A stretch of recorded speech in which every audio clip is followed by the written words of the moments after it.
안녕하세요. 하이퍼수학학원의 박훈목쌤입니다. 자, 오늘은 시지고 1학년 중간고사 이제 다들 마무리가 됐는 거 이제 시험 문제에 대해서 한번 문항 분석을 해볼 거고요. 그걸 통해서 이제 기말고사 대비 전략을 한번 짜보는 시간을 가져보도록 하겠습니다. 자, 일단 출제 범위부터 한번 살펴보죠. 자, 일단 수학상 1단원, 2단원에 있는 그죠? 다항식의 뜻과 연산, 그리고 방정식과 부등식 요 두 개의 메인 단원에서 이제 출제가 되었고, 실제로 마지막 단원인 방정식과 부등식 파트에서는 이제 부등식이 이제 제일 어려운 2차 부등식은 빠졌고요. 1차 부등식까지만 나왔어요.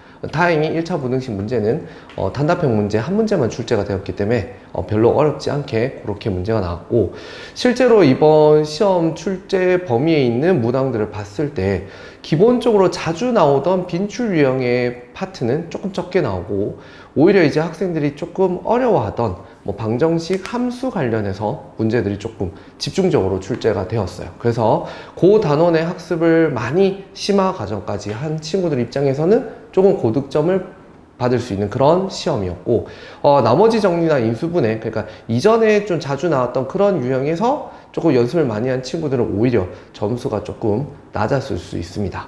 자, 그래서 출제 범위에 관련해서 그 문항들은 지금 여기 내용들, 그림들 보시면, 적혀 있는 내용들 보시면 충분히 이해할 수 있고, 킬러 문항들이 어떤 문항에서 나왔는지 다 확인할 수 있을 것 같아요.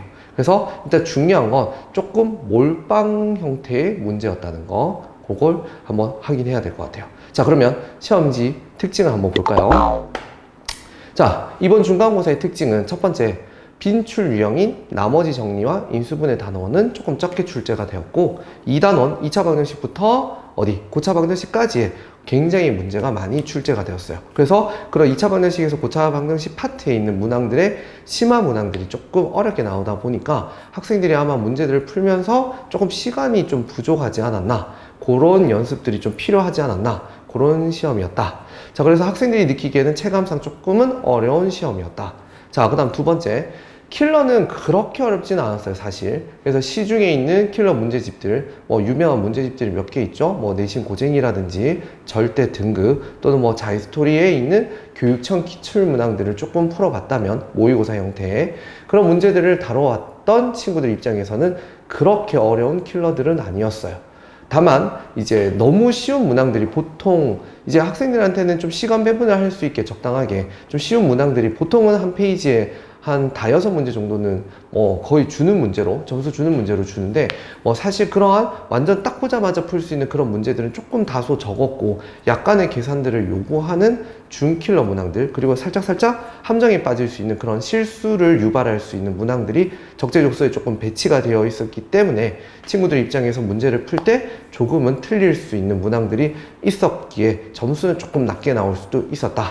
그 정도 판단할 수 있을 것 같아요. 그래서 결론적으로 시중에 있는 킬러 유형 문제집들을 여러 권 풀었던 친구들 입장에서는 고득점을 받을 수 있는 그런 시험이었다고 볼 수 있습니다. 그러니까 기본적인 유형 문제집만을 여러 번 다 해독하는 친구들한테는 사실상 조금은 어려운 문제이지 않았나, 그런 판단을 할 수 있을 것 같아요. 자, 그러면 학원에서 이제 준비했던 이제 문제들과 시험 문항이 실제로 어떤 식으로 유사하게 나왔는지, 어떠한 개념들을 다뤄왔는지를 한번 체크를 한번 해볼게요. 자, 예상 적중 문항이라고 적혀 있는데, 사실 이제 학원에서 다양한 교재들을 쓰고 있어요. 그죠? 저희 학원에서 내신 대비서, 강남 기출이라든지, 또 시직권, 범어권 학원에 있는, 학교에 있는 그런 기출 문항들을 이제 분석해 있는 문제집.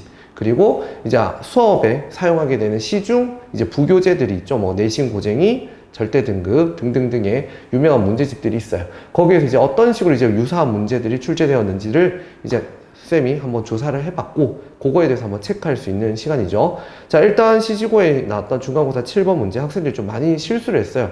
되게 이제 수업에서는 강조할 수 있는 부분인데, 루트 안에가 이제 음수가 되는 경우들이 있잖아요. 그때 이제 제곱을 했을 때, 완전 제곱식을 풀다 보면은 이제 두 녀석이 곱해지다 보니까 루트 안에 음수와 루트 안에 음수가 있으면 곱해지면 항상 루트 밖에 마이너스 부호가 된다는 거, 그런 거 실수할 수 있는 그런 유형의 문제가 이제 시지고에 출제가 되었고, 학원에서 이제 학습을 했던 부교재 22번 문항에도 거의 똑같은 문제가 출제가 되었죠. 그래서 뭐 연습했던 친구들 입장에선 틀리지 않았지만, 혹시나 이 문제를 틀렸던 친구들이 있다면은 이제 요런 유형의 문제들을 다룰 수 있는 문제집을 선정하시고 연습을 하셔야 돼요.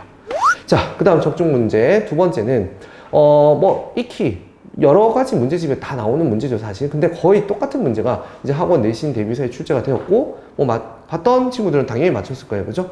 뭐 3, 4 방정식의 유명한 x세제곱은 1이다 또는 x세제곱이 마이너스 1이다 했을 때 오메가와 오메가 바에 대한 그러한 성질들을 이용하는 기니디 문제였고, 학원에서 준비했던 문제랑 뭐 완전 똑같은 문제가 출제되었기 때문에 뭐 풀어본 친구들 입장에서 다들 맞췄을 그런 문제가 되겠죠. 너무 유명한 문제니까 사실 이 문제를 틀렸다고 하면 기본적인 시중 문제집에 나왔던 문제들도 연습이 다 안 된 거라고 볼 수 있죠. 그래서 이런 부분들은 절대 틀리면 안 됐던 문제.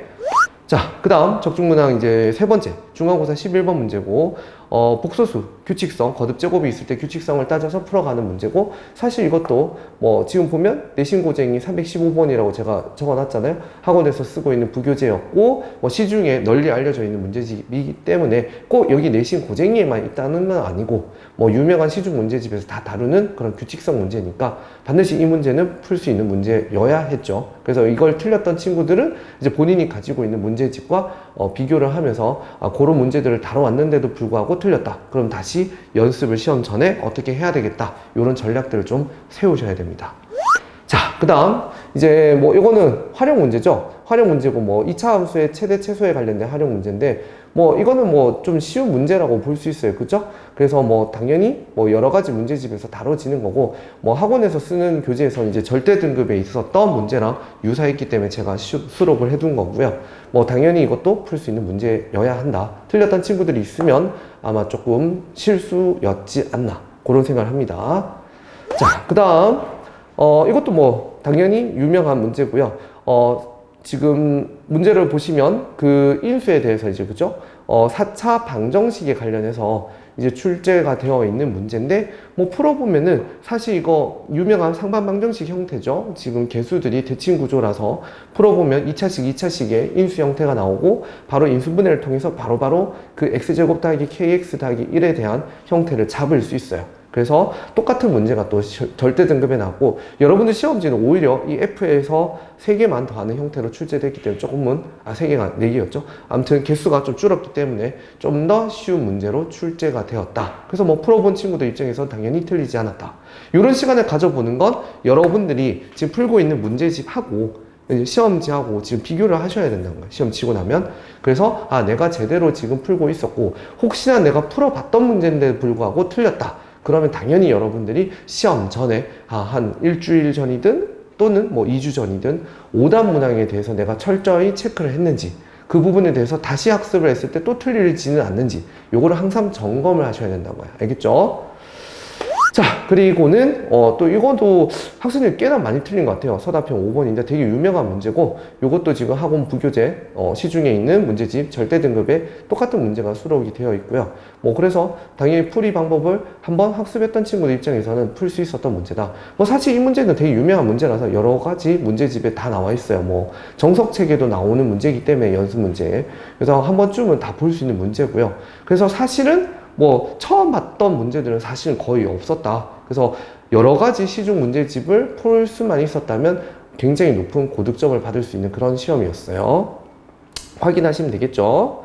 자, 그 다음 이것도 사실 서답형 문제 중에서는 제일 좀 쉬웠던 문제지 않나. 교육청 모의고사를 변형한 문제고 되게 유명합니다. 그래서 자이스토리에 그대로 수록이 돼 있고, 교육청 기출을 다루고 있는 뭐 여러 가지 문제집에 거의 대부분이 수록되어 있는 문제죠. 그래서 학원에서도 다뤄봤던 문제이기 때문에 뭐 크게 어렵지 않게 풀 수 있지 않나 하는 문제예요. 사실 뭐 그래서 시지고 시험이 이번에 뭐 학생들이 등급컷이 굉장히 낮았다고 하는데, 사실상 어떻게 보면 본인이 지금 문제집을 뭐 조금 제대로 학습을 하지 않았다든지, 시험 대비를 할 때 여러 번 오답 문항에 대해서 분석을 하지 않았던지, 오답에 대해서 철저하게 점검을 하지 않았기 때문에 어쩌면 그러한 시험 점수가 나오지 않았을까 싶습니다. 그래서 제가 봤을 때는 뭐 여러 가지 여러분들이 뭐 선정하는 시중 문제집이 있겠지만 유명한 문제집들 몇 권 선택하셔서 푸시면 충분히 70점 이상의 점수는 나올 수 있는 그런 시험이었다고 할 수 있어요.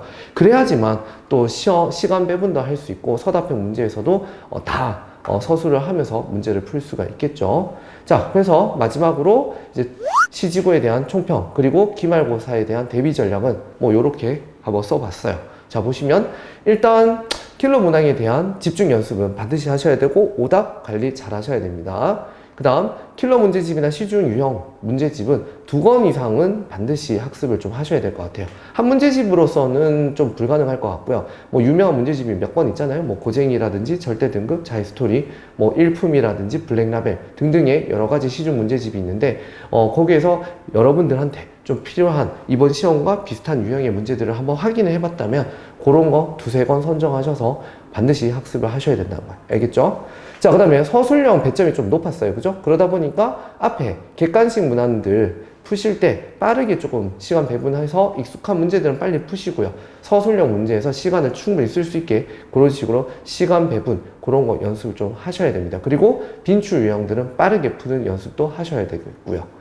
자, 그렇다면 이제 기말 범위는 어떻게 됩니까? 도형의 방정식이 이제 들어가잖아요. 그리고 2차 부등식 빠졌던 것도 들어가게 돼요. 그럼 당연히 2차 함수 관련된 문제들이 그대로 또 다시 나올 수 있고요. 그 다음 도형의 방정식 부분은 아무래도 중등부 도형과 연계된 문제들이 많이 나오기 때문에 중학교 도형에서 배웠던 성질들 학습할 수 있게 그렇게 연습을 꼭 하셔야 돼요. 그래서 기말고사 점수는 중간고사 점수보다는 조금 더 잘 나올 수 있게 그렇게 대비를 했으면 좋겠습니다. 수고하셨습니다.